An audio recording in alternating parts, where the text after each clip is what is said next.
Please be seated. Sometimes your life and the events of your life are so reflected in the lectionary and in the gospel, it's uncanny. Every weekday at 11 a.m., our parish hands out sack lunches. And the outreach team prepares enough so there are 65 lunches a day. And these amazing volunteers hand them out for an hour or until those 65 are gone. And when the building project began, we moved the sack lunch line from the parish hall to the porch house. And so a line starts to form just outside of my office window, and the first people usually arrive around 10:30 a.m. Most of these folks have jobs, they're working poor, or they just need a little extra this month, or they're retired on a fixed income, and this helps them stretch their dollar a little bit more. Some of these folks are homeless. Some of these folks are mentally ill. The first time I heard one of them screaming out of my window, I got up and I ran through the office to go outside, and I told Sarita, our secretary, call 911 if I bang on the window. And when I arrived around the corner, I saw one of our sack lunch regulars yelling and arguing with a brick wall. And then he saw me out of the corner of his eye and smiled and said, "How's it going, preacher?" I said, "Good. How are you?" And he said, "Oh, I'm fine." And then he turned back to look at the wall and started yelling again. And no one else in the line seemed to even notice or be bothered by this. So I just went back inside. We have 2 or 3 men who come often to get a sack lunch who talk to themselves or to the wall or to something. It's such a regular occurrence that last Thursday, when there was some shouting out on the porch, I heard it, but it didn't register to me as out of the ordinary, and I didn't even react until Leanne Wright, our junior warden, came in and she said, "There's a fight out on the porch. You need to get out here." So I ran out of the office, and by the time I got there, I found our contractor, Greg, and his construction crew had ran off these folks who were being violent. And he was down there on his hands and knees with a wet rag, wiping the blood from this man's face and cleaning him up. Funding for mental health services in our state has never been good, but now it's terrible. The Oklahoma Department of Mental Health and Substance Abuse, who is the primary provider for these folks, lost $52 million in state funding between 2014 and 2018, and they lost $80 million in matching funds from the federal government. This year, our state is trying to do something about it, and they've given them an $11 million increase, but it's a drop in the bucket compared to what they lost. And this is not a political statement. These are just numbers. Even under good circumstances, it's difficult and at times impossible for people with mental illness to get help. And so folks who have mental health needs who previously might have been in a state program or group housing are wandering our streets. If they get behind on their meds or get out of balance, there's no place to send them, so they go to jail, which, by the way, costs us a lot more money than a mental health facility. In 2017, the Tulsa County Jail alone hosted 10,000 extra guests who had diagnosed mental illnesses. Well, I think the people in our gospel reading in the village of Gerasene had the same approach as our state government. Let's just let these disturbed folks wander around. And just like me, they didn't seem to notice anymore. The Gadarene people had learned to live with this man possessed by demons out in their tombs. At least they had gotten used to him.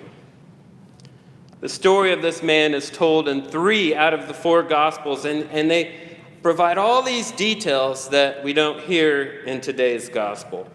He was a constant problem. They'd bring him into the city, they'd put clothes on him, they'd guard him, they'd shackle him, and every time he would strip the clothes off, he'd beat up the guards, he'd break the shackles, and he'd run out into the woods.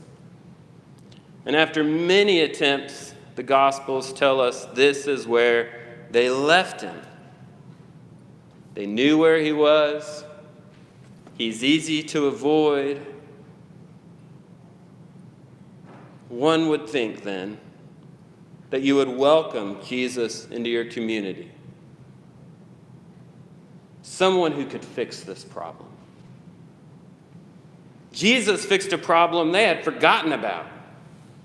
We hear in the gospel that when the people of the city heard what had happened to the swineherd, they came out and found Jesus and the man, and he's sitting at Jesus' feet, clothed and in his right mind for the first time in a long time. And the text tells us the people are afraid, and it reads, and all the people asked Jesus to leave. Think about that. They bring the demon-possessed man into the city over and over and over. They guard him, he flees. They shackle him, he breaks the shackles. So they just leave him outside the city because that's a manageable situation. And now Jesus shows up to town, and they ask him to leave. A man possessed by a legion of demons we can handle, but this man, Jesus, this guy can't be managed. So why are they afraid of Jesus? Did he hurt their bottom line? Was it the economic impact of his solution? See, Jesus is in Gentile territory, and this large herd of pigs is worth a lot of money, especially if you have the 10th Roman legion occupying Jerusalem, whose legionary flag, by the way, and not coincidentally, has a pig on it. I don't think that was an accidental image. There were a lot of mouths to feed, and these pigs were valuable, and Jesus and his followers were herding profits. And we don't just know this from Luke. You see, Luke is part 1 of a 2-part story. It's Luke Acts. And the neat thing about Luke and Acts is that they mirror each other.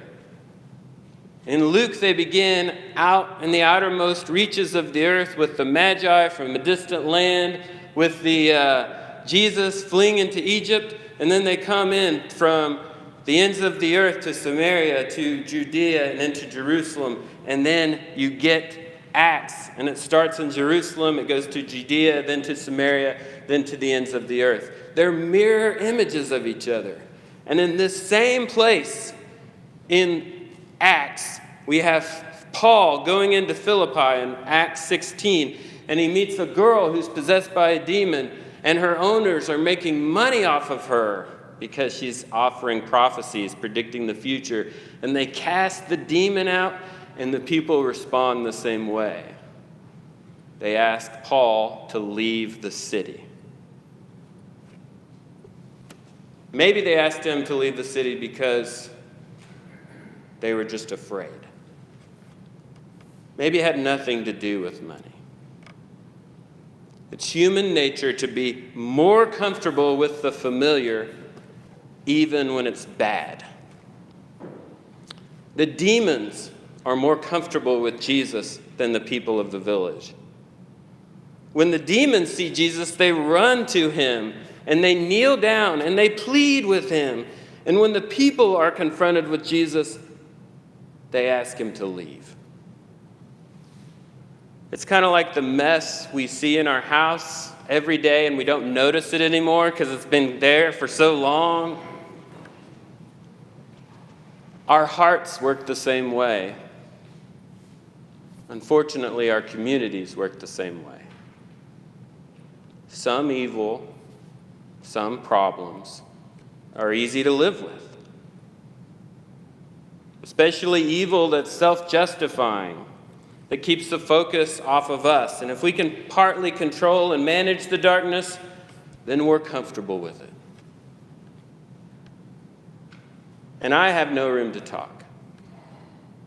I am so used to seeing the homeless wander the streets talking to themselves that I don't even notice anymore when they scream at the walls just outside of my office. Thankfully, Jesus does notice. And I wish that, like Jesus, I could walk out onto the porch and lay my hands on somebody and pray for them, and we could all find them here with us on a Sunday, clothed and in their right mind. And to be honest, they've asked me, and I've tried. And for a long time, I would pray to Jesus, why won't you let me do this? Or I don't care, Deacon John. Or Nancy, who cares, right? Anybody. And I was upset, and I've been upset. But I know Jesus wants us to do something with what we have in our hands. Jesus doesn't work like we do. He's not comfortable leaving a man in torment. And it doesn't matter if his solution hurts the town balance sheet. What matters is that a man has been saved and set free. I ask that we close with a prayer from the prayer book. O blessed Lord, you ministered to all who came to you. Look with compassion upon those who through addiction or mental illness have lost their health and freedom. Restore to them the assurance of your unfailing mercy. Remove from them the fears that beset them. Strengthen them, Father, in the work of their recovery. And to those of them who care for them, to those of us who care for them, give patient understanding and persevering love. Through Jesus Christ our Lord. Amen.